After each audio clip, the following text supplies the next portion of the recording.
World cup में पाकिस्तान अपनी मुहिम जोई का आगाज़ नीदरलैंड के खिलाफ मैच से कर रहा है। इस हवाले से बातचीत के लिए हमारे साथ मौजूद हैं जारे बैट्समैन अहमद शहजाद साहब। जी अहमद, कैसा लग रहा है वर्ल्ड कप का? एक तो पहले ये बताएं कि पहला मैच ही, नीदरलैंड हल्की टीम है, लेकिन क्या कोई अपसेट कर सकती है हमें? देखिए, ये वर्ल्ड कप 50 ओवरों का है और बहुत सारी टीम्स हैं जिन्होंने रिसेंटली 50 ओवरों की क्रिकेट ज़्यादा खेली नहीं हुई है।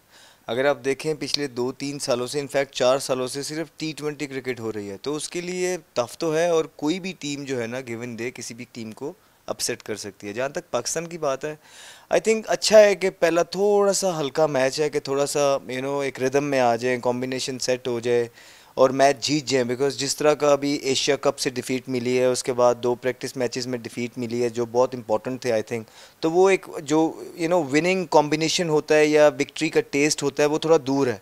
अच्छा है कि नीदरलैंड के ख़िलाफ़ जो है ना, ये अच्छी परफॉर्मेंसेस दें, मिलके खेलें ताकि एक अच्छे रिदम के साथ बड़ी टीमों के अगेंस्ट खेलें। अहमद, बिल्कुल आप ठीक कह रहे हैं। फॉर्मेट मुख्तलिफ है। T20 वर्ल्ड कप में ना नीदरलैंड ने जनूबी अफ्रीका को हराकर पाकिस्तान की राह हमवार की थी सेमीफाइनल तक। क्या उन्होंने तो वहाँ पर तो अपसेट ही कर दिया था, जिस तरह आप कह रहे थे कि अपसेट हो सकता है। तो शहीनों को क्या मशवरा देंगे आप? देख, मशवरा कुछ भी नहीं है शाहीनों को। मेरे ख्याल से ये है कि उनको पता है कि कितना इम्पोर्टेंट वर्ल्ड कप है ये, उनके लिए भी और मुल्क के लिए भी।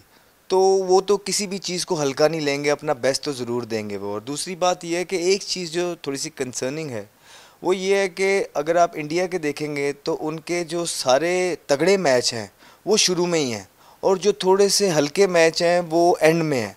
तो इससे होता ये है, 50 ओवर के फॉर्मेट में बहुत इंपॉर्टेंट होगा इनका फिटनेस लेवल भी। तो जब तगड़े मैच शुरू में हो जाएं तो आप अपना बेस्ट बेस्ट दे देते हैं ताकि एंड में थोड़ा सा रिलैक्स हो जाएं। जब शुरू में आप अपना बेस्ट इन टीमों के ख़िलाफ़ भी देने लग जाएंगे और फिर एंड में जब जाएंगे और जो बड़ी टीमों के ख़िलाफ़ आपके मैचेस होंगे, वहाँ पे आपकी फ़िटनेस लेवल बहुत टेस्ट होने वाली है। तो बिल्कुल ठीक कह रहे हैं आप कि नीदरलैंड ने साउथ अफ्रीका को हरा के पाकिस्तान को फाइनल में तो पहुंचा दिया था, लेकिन Pakistan is a too good a team के वो नीदरलैंड से हारे, अनलेस के बहुत ही कोई बुरा दिन ना हो। कप्तानी कितना आप समझते हैं इम्पोर्टेंट रोल प्ले करेगी? और टॉस जो है, आज टॉस जीतकर लैथम ने ना बिल्कुल एकतरफा ही मैच कर दिया है। देखिए, इंडिया में टॉस बिल्कुल इम्पॉर्टेंट होते हैं और उसके बाद कैप्टनसी तो बहुत ज़्यादा इम्पॉर्टेंट होती है, चाहे शॉर्टर फॉर्मेट हो चाहे लॉन्गर फॉर्मेट हो। कैप्टन्स जो अच्छे कैप्टन्स, अच्छे लीडर्स होते हैं, वो हारे हुए मैच अपनी लीडरशिप क्वालिटी से जितवा देते हैं। तो आई एम श्योर कि बाबर आजम बहुत अरसे से कैप्टनसी कर रहे हैं और इंशाल्लाह ताला हमारी सारी दुआएं हैं कि वो ग्राउंड के बाहर भी और ग्राउंड के अंदर भी ऐसे डिसीजंस लें कि अपनी कैप्टनसी के साथ मैचेस चेंज कर दें। प्रेशर होगा क्योंकि इंडिया, हैदराबाद, दक्कन में मुस्लिम कम्युनिटी भी है, इंडियन कम्युनिटी भी, पाकिस्तानी आएंगे वहाँ पर फैंस जो सपोर्ट करने के लिए। देखिए, प्रेशर तो होगा। आप इंडिया में खेलने गए हुए हैं, वर्ल्ड कप खेलने गए हुए हैं, 5 इवेंट आप खेल लिए हैं, अनफॉर्चुनेटली कोई आप जीत नहीं पाए हैं, तो इन चीज़ों का प्रेशर तो है। और ऑफ कोर्स ये चीज़ ग्राउंड में नज़र आती है, लेकिन अच्छी चीज़ ये है, जिस तरह मैंने आपको बताया कि अगर शुरू में ये मैच जीत गए नीदरलैंड के अगेंस्ट, तो एक अच्छी विक्ट्री के साथ एक जो जीत होती है आपका मोराल बूस्ट करती है। और हमें यही दुआ भी करनी चाहिए और उम्मीद भी करनी चाहिए कि पाकिस्तान एक अच्छी कॉम्बिनेशन के साथ पहला मैच खेलें ताकि आने वाले मैचेस में वो कॉन्फिडेंट रहें। टॉस कितना क्रूशल होगा? पहले जीत कर बैटिंग करानी चाहिए उन्हें या खुद करनी चाहिए? सर, ये तो डिपेंड करेगा कि वहाँ पे सिचुएशन और कंडीशंस क्या हैं।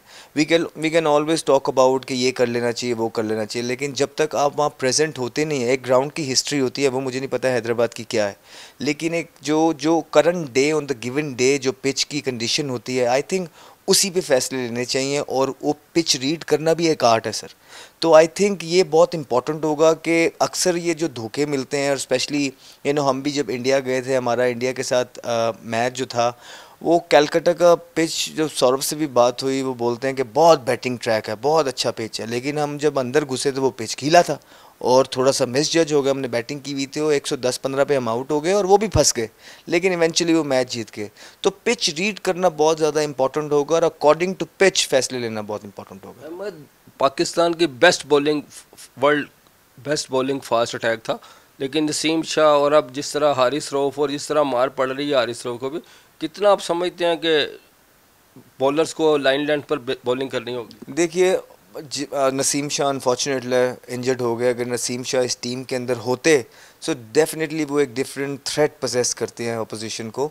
लेकिन nevertheless we have like Shaheen Afridi है हमारे पास, और हारिस रऊफ के एक दो मैचेस बुरे गए हैं, but he is a champion bowler. देखिए उसने बहुत ज़्यादा परफॉर्मेंसेस दी हैं पाकिस्तान के लिए, और हमारा मेन बॉलर्स हैं अभी ये दो। उसके साथ थोड़ा सा ये है कि अब हसन अली को अपनी अपॉर्चुनिटी अवेल करनी चाहिए। हसन अली ने पास्ट में भी बहुत अच्छी परफॉर्मेंसेस की हैं। अनफॉर्चुनेटली उनका एक पैच वो बुरा आया, अंडर प्रेशर हुए और उसके बाद वो इंजर्ड भी हो गए, तो वो पीछे जाते रहे। लेकिन अब अगेन उनको अल्लाह ताला ने अपॉर्चुनिटी दी है वर्ल्ड कप में, तो बड़ा इम्पॉर्टेंट होगा कि वो कहीं ना कहीं शाहीन और हारिस रऊफ को साथ एक कुशन दें, कि वो एक प्रेशर डाल के विकेट्स ले सकें। ऐसा नहीं हो सकता कि आप एक तरफ से अच्छी बॉलिंग कर रहे हो और दूसरी तरफ से अगर रन्स लीक होने लग गए, विकेटें ना मिले, तो फिर वहाँ पे ऐसी इंडिया जैसी कंडीशंस में बड़े बड़े टोटल हो जाएंगे। और जब भी बड़ा टोटल आपके ख़िलाफ़ होगा, आपकी बैटिंग ऑलरेडी मिडिल ऑर्डर की बहुत ज़्यादा अंडर प्रेशर है, इवन आपकी जो ओपनिंग स्लॉट है बहुत ज़्यादा अंडर प्रेशर है। तो कोशिश यही करनी चाहिए हमारे बॉलर्स को कि प्रेशर डाल के रखें और कम से कम टोटल में आउट रखें, ताकि आपकी जो बैटिंग है उस पर इतना ज़्यादा प्रेशर न पड़े और वो अपने हिसाब से खेल सके। स्पिनर्स के ऊपर भी सवाल आते हैं। शादाब खान नायब कप्तान है, उनकी जो बॉलिंग है उसमें वो जान तड़प न दिखाई नहीं दी। क्या आप समझते हैं स्पिनर्स कितना इफेक्टिव होंगे? मिडल में विकेटें नहीं मिल रही। देखिए हमारी ये जो स्टैट्स बताते हैं पिछले 1-2 साल में हमारी जो स्पिन डिपार्टमेंट है वो सबसे नीचे है दुनिया में, तो स्टैट्स नेवर लाई। शादाब ने पास्ट में बहुत ज़्यादा अच्छी परफॉर्मेंसेस की हुई हैं, लेकिन पिछले 1-2 साल से उनसे उस तरह की परफॉर्मेंसेस हो नहीं रही हैं। तो मैं तो पहले दिन से सर बात कर रहा हूँ वर्ल्ड कप के लिए उसामा मीर और इब्रार की। अगर आप मेरे 5 महीने पहले वाले इंटरव्यू भी निकाल के देख लेंगे तो मैं वहाँ इब्रार और उसामा मीर की बात कर रहा हूँ। क्यों? एक सबसे बड़ी वजह उसकी ये है कि शादाब की फॉर्म उस तरह नहीं है जिस तरह की होनी चाहिए। नंबर 2 ये है कि उसामा के पास हाइट है, तो इंडिया में आपको पता है इतना कोई परचेस विकेट से मिलता नहीं है, तो जिसके पास हाइट होती है उसको एटलीस्ट बाउंस मिलता है, और हमने प्रैक्टिस मैचेस में भी देखा।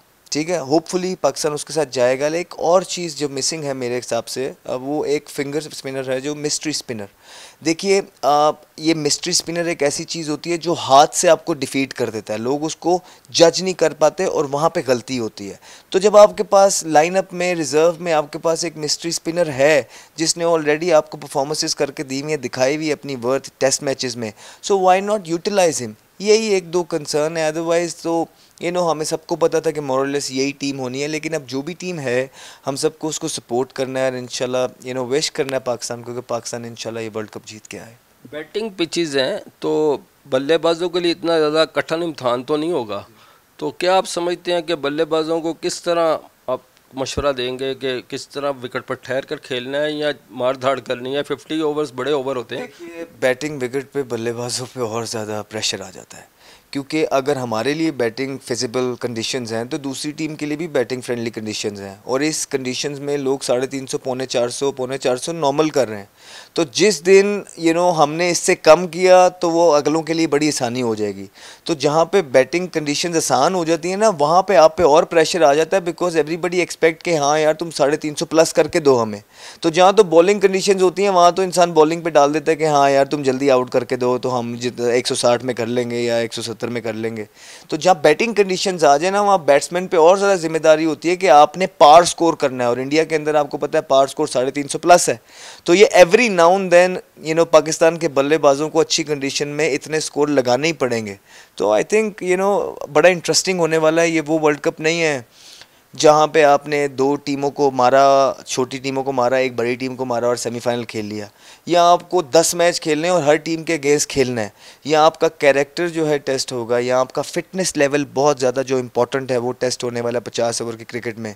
तो यहाँ पे आपका टेम्परामेंट, आपकी कैप्टनसी, आपकी यूनिटी, हर चीज़ टेस्ट होगी, लेकिन इंशाल्लाह पाकिस्तान हर चीज़ को पार करके ज़रूर जीत के आएगा। जी बहुत शुक्रिया, आपने अहमद शहजाद की गुफ्तगू सुनी। वो कह रहे हैं कि पाकिस्तान के लिए ये अच्छा साइन है कि एक नीदरलैंड हल्की टीम है उससे अपनी फतह का आगाज़ करें। और जहाँ तक बात है, ये वर्ल्ड कप बड़ा तवील वर्ल्ड कप है, इसमें फ़िटनेस का इम्तहान होगा और जो टीम ज़्यादा फिटनेस साबित करेगी वही इसमें आखिर तक चलेगी और वो मैदान से सुरखरू होकर निकलेगी।